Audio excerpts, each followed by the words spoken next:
네, 안녕하세요. 네, 반갑습니다. 중요한 시기에 함께했던 전우를 만난 느낌이다. 요 멘트 하나 외에는 특별히 알려진 게 없는 어제 회동입니다. 시장합니다도 있군요. 네, 어제 전반적인 그 식사 분위기를 일단 좀 전해주시죠.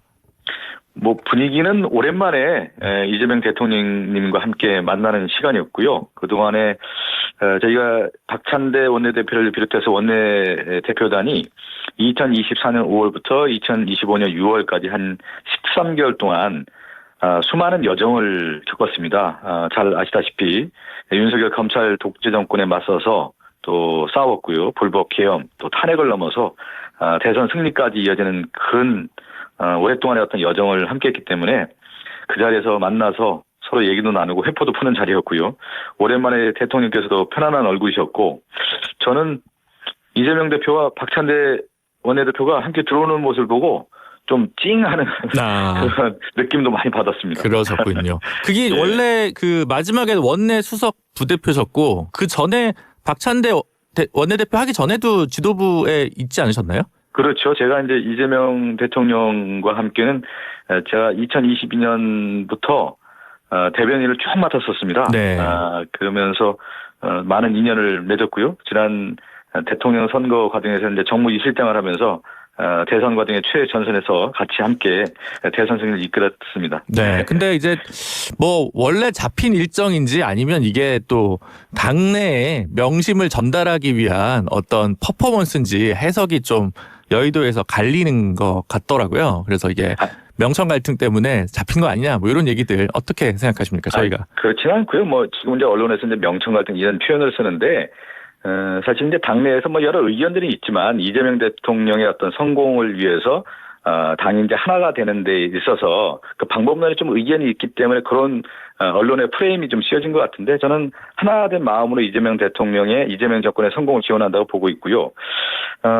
이번 모임은 그 지난 이제 지난해죠. 6월 대통령 선거 끝나고 나서 몰래 수고했다라고 하는 어떤 만찬 계획이 있었는데 네. 그 당시 2025년 6월에 당대표 선거가 있었어요. 그때 이제 박찬대 원내대표가 당대표를 나가다 보니까 연기가 됐고 그 이후에 대통령님께서 수행을 하면서 외교 일정이라든가 바쁜 일정 때문에 연기가 되다가 어제 정말 전임 지도부가 고생을 많이 했다.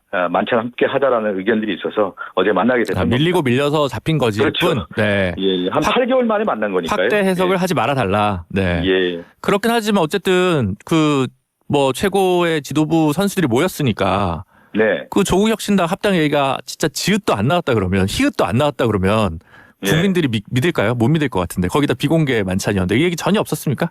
예, 어제 뭐 그 정치적인 현안에 대한 얘기는 사실 없었어요. 그럴 수밖에 없었던 게 지난 이제 비상계엄 그다음에 대통령 선거 과정 또 윤석열 정권과의 어떤 기나긴 그 혹독한 시절을 겪었던 얘기들을 좀 주로 얘기를 많이 했고요. 하나는 이제 이재명 정부가 성공하기 위해서 대통령 시간인데 그 대통령 시간 중에 가장 중요한 시간이 1년이다. 그러면 1년 안에 이재명 정부가 성공하기 위한 여러 정책들이 있지 않습니까? 첫 번째는 검찰 개혁도 있을 것 같고 두 번째는 경제 활성화 이런 측면에서의 코스피 5천을 넘어서서 특히 선순환 경제 구조를 만들기 위한 입법화 그 다음에 이제 한반도 평화라든가 나머지 뭐 사법개혁, 언론개혁 이런 얘기들이 있기 때문에 그런 얘기들을 좀 하기보다는 사실 이제 이재명 정부 성공을 위한 일들을 우리가 무엇을 할 것인지에 대한 얘기들을 덕담들을 좀 주로 많이 했습니다. 네. 근데 그러면 지금 사실 제가 느끼기에 이재명 대통령은 보안 수사권에 대해서는 조금 예외적 허용 이런 입장으로 저희는 읽었는데 민주당에서는 지금 정책 의총을 통해서 보안 수사 요구권으로 정리를 했단 말이죠. 그러면 엇박자가 여전히 나는 거 아닌가요? 그렇게 엇박자를 볼 필요는 없을 것 같고요. 이제 검찰 개혁과 관련된 이재명 대통령도 그렇고 시대적 소명이라고 하고 우리의 민주당의 시대적 책임이다 이렇게 느끼고 있는 방향이다. 같이 함께하고 있다는 말씀 드리겠고 지난번에 정부의 입법 예고한 이후에 크게 두 가지로 좀 방향을 좀 고민을 했던 것 같습니다. 하나가 이제 기소청과 중수청과 관련된 부분에 있어서의 역할 분담 이 문제가 있었는데 하나는 이제 수사 기소를 완전히 분리한다라고 하는 데서는 대원칙에 우리가 동의하는 것 같고요. 그렇기 때문에 어제 의원총회에서도 수사기소 분리를 위한 대원칙을 다시 한번 확인을 했다 이렇게 생각하고 있습니다. 그리고 두 번째는 중수청 내에 수사사법관하고 전문 수사기관을 나누는 이원화에 대한 부분에 있어서는 일원화하는 것이 마땅하다라는 것이 어제 의원들의 공통된 생각이었기 때문에 이런 방향으로 저는 갈 거라고 봅니다. 네, 알겠습니다. 그리고 참 어제 어쨌든 박찬대 원내대표의 그 시장합니다라는 그 중의적 표현으로 많은 분들이 웃음을 샀는데 사실 그 전부터 얘기 많았잖아요. 예를 들면 뭐 대통령실에 가고 싶어하거나 장관 혹은 뭐 당대표 재도전 그리고 이제 인천시장인데 어제 걸로 이제 완전히 박찬대 의원 같은 경우는 광역단체장 출마로 완전 가닥이 잡혔다고 보면 저희가 되는 거죠? 이제 그 박찬대 전 원내대표도 여러 고민이 있는 거 아니겠어요? 이제 정치적인 어떤 활로를 찾기 위해서 어떤 일들을 하는 것이 이재명 정부와 또 자신의 정책 진로가 딱 맞아 떨어질 것이냐에 대한 고민들이 좀 있었는데, 저도 볼 때는 지금은 이제 올해 지방선거죠, 6월에. 네. 지방선거에서 광역단체장의 역할들이 매우 중요하고 또 특히 행정력을 경험하는 것도 중요하다는 생각이 좀 들어서 박찬대 의원께서는 저는 이제 가닥을 잡았다고 봅니다. 인천시장에 이제 출마하는 쪽으로 네. 무게 중심을 실어서 그렇게 움직이는 것으로 알고 있습니다. 네, 알겠습니다. 그러면 여기도 네. 아무래도 지금 지지율상으로 되실 테니까 재보궐이 하나 더 난다고 봐야 되겠네요. 뭐 그것까지 제가 미리 하기는 좀 그렇고, 네. 이제 모든 선거는 최선을 다해야 되는 거고요. 네, 경선부터. 그런 측면에서 하나하나 이제 다시 박찬대 의원께서 이제 온몸을 던져서 싸워야 되는 길이고, 또 우리 정부 이재명 정부는 또 6월 지방선거가 1년 만에 어떤 치러지는 선거 아니겠어요? 지난 6월 3일 날 작년 대통령 선거를 치르고 네. 1년 만에 6월 3일 지방선거가 있기 때문에 성공적으로 치러야 되는 거고요. 앞서 이제 앵커께서도 박찬대 전 원내대표가 시장합니다 이렇게 이제 그런 표현을 썼다라고 언론에서 이제 보도가 됐는데, 뭐 중의적 표현이죠. 우리 박찬대 대표가 그런 위트 있는 말씀을 자주 하셔요. 네.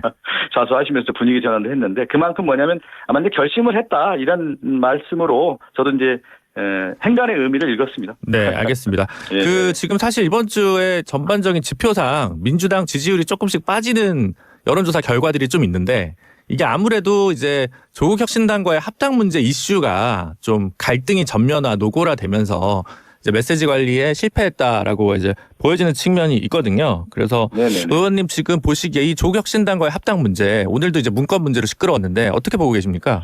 저는 합당 이슈는 이제 오래갈 이슈는 아니라고 봐요. 이제 수면 아래로 내려가는 국면에 들어와 있지 않나 생각됩니다. 근데 문건은 오늘 나왔는데 수면으로 내려가요? 저는 이제 이런 얘기를 왜 드리냐면, 네.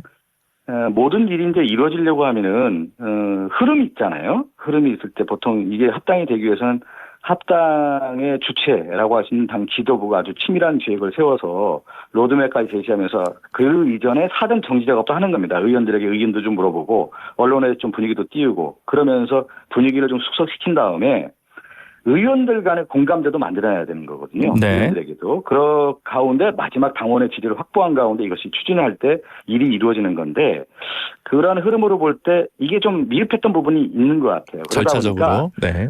왜 그러냐면 이 이제 절차적인 문제도 있겠지만 저는 흐름으로 좀 얘기를 드리는 건데 네네. 이 흐름이 좀 맞지 않다 보니까 대비 문건이라고 했나요, 지금 앵커께서? 네. 이런 문건도 이제 그렇게 흘러나오게 되는 거거든요. 합당의 흐름이 쭉 이어지다 보면 순리대로 쭉 풀어가는 문제인데 이게 순리대로 안 가다 보니까 여러 불협화음들이 나오게 되는 거다. 제가 얘기한 것처럼 그 치밀함이라든가 의원들의 공감대라든가 당원의 지지라든가 이 세 가지 삼박자가 딱 맞아야 되는 건데 이 박자가 잘 안 맞다 보니까 이런 일들이 좀 이루어지는 것 같고 제가 그래서 앞서 말씀드린 것처럼 그리 오래갈 이슈가 아니라고 제가 분석을 한 이유 중에 하나가 뭐냐면 지방선거 전에는 이 흐름으로 보면은 어렵다 이렇게 저는 판단하고 있습니다. 그러면 안 된다. 합당이 어렵다. 어차피 순리대로 못 풀었기 저는 때문에. 지방선거 전에는 어렵다고 봅니다. 그 이후에 차기 지도부가 아마 이제 8월달에 구성이 되지 않겠어요? 네. 그럼 그 이후에 그 차기 지도부의 안건으로 되지 않겠나 싶습니다. 이것이 그 최근에 책 출간한 그 정치학 박사시잖아요, 의원님. 그 최근에 출간한 책이 이제 정무적 판단, 결정적 순간의 연속이란 제목인데 지금 박성중 의원의 정무적 판단에는 지금 합당을 이야기할 때가 아니다. 합당 그만 이런 말씀이시죠? 합당을 이야기할 때가 아니라기보다는 이제 합당을 얘기를 했는데 네. 이 합당 자체가 이어가는 추동력, 추진력 힘을 받아야 되는 건데 힘을 받아 왜 그러냐면 모든 이슈라고 하는 건 숨쉬면서 움직이는 거 아니겠습니까? 그러려면 생명력을 가져야 되는 건데 그 생명력을 유지하기가 지금 시점에 봤을 때는 상당히 어렵다. 제가 앞서 그 세 가지 요건을 말씀드리지 않았습니까? 네. 이것을 봤을 때 제가 얘기한 정무적 판단을 볼 때는 지방선거 전에는 쉽지 않다. 이렇게 쉽지 않다. 네. 네. 근데 실제로 이제 그 여론조사에서도 보면 뭐 민주당 네네. 지지층 말고 중도층에서는 확실히 좀 부정적 여론이 좀 더 많은 것 같긴 해요. 근데 지지층에서는 어쨌든 미세하지는 않은 10% 정도 차이지만 과반수 좀 안 되게 40%대로 좀 찬성 여론인데 이걸로는 힘있게 가기 좀 어렵다 이렇게 보신다는 거죠. 예. 당내 기류라는 게 또 있는 거예요. 네. 이런 합당과 관련된 문제에 있어서의 의원들의 분위기라든가 그래서 아마 정청래 당대표께서도 초선 의원도 만나고 재선 의원도 많고 여러 의원들 만나서 의견을 좀 청취하는 거 아니겠습니까? 그렇다고 하는 것은 일이라고 하는 것은 그 전에 제가 사전 정치 작업에서 의원들을 만나서 분위기를 만들어내는 건데 지금 초선 재선 의원들을 만나고 다른 의원들을 만난다라는 것은 한편으로 출구 전략을 모색한다 이렇게 해석할 수 있는 것이죠. 그렇군요. 네. 저는 좀 새로운 얘기여서 흥미롭게 좀 듣고 있습니다. 왜 그러냐면 저는 개인적으로 그렇게 판단한다는 거예요. 뭐냐면 네. 정치라고 하는 것은 여러 가지 이제 해석의 여지가 있는 건데 저는 이 합당 문제를 그렇게 지금 시점에서는 판단하고 있다는 거죠.